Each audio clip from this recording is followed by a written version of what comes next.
It's me, Max, doing another speed paint here. So I decided to do a different approach to the figure this time. You see there, I started with a finger and then built off of that. I did have a reference, but the pose is a little different. I really wanted something in the foreground to get some dramatic foreshortening. Um,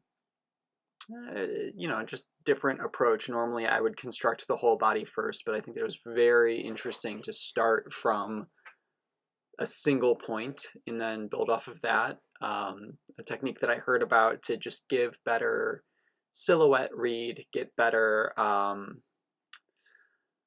just placement of everything.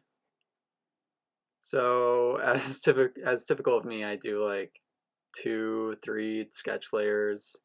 Um, a lot of moving stuff around, trying to decide, um, what kind of clothing this person has. I changed the clothing from the reference a little bit, again, just to give it a bit better read. Because of the pose, I didn't focus too much on the outfit. So much of it's obstructed. Here I am placing in a little design on the skateboard, a little dragon motif flying through the air. I think that it fit thematically. Um, Putting in a bit of a face, and then trying to get in some hair. I wanted to do longer hair flowing in the wind, and now that I look at it, um, sort of zoomed out as I'm recording, it doesn't look too bad actually.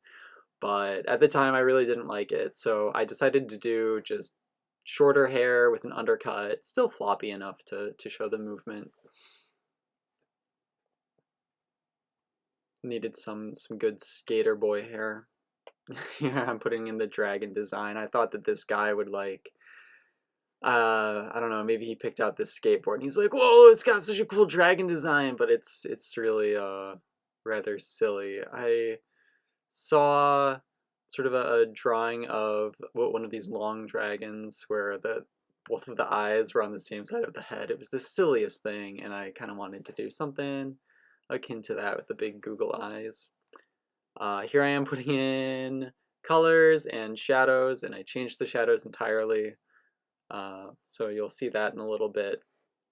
I did an additive here where, I paint in the shadows, but then I decided it would be better to show lighting where I cover the whole thing with shadows and then erase out the light.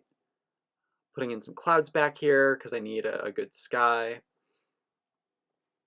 The clouds were really tricky, actually. I am not used to painting clouds, but I think that it was very valuable. And again, it's always funny how this works. Looking at it now, like right now, not too bad.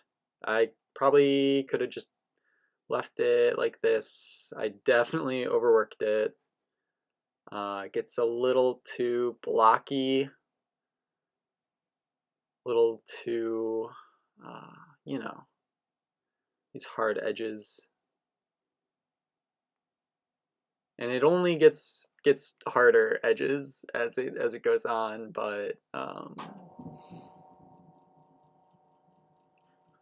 there goes my water heater. I hope that doesn't come in the recording, but oh, a lot of futzing with lighting on the clouds. It's a lot of fun.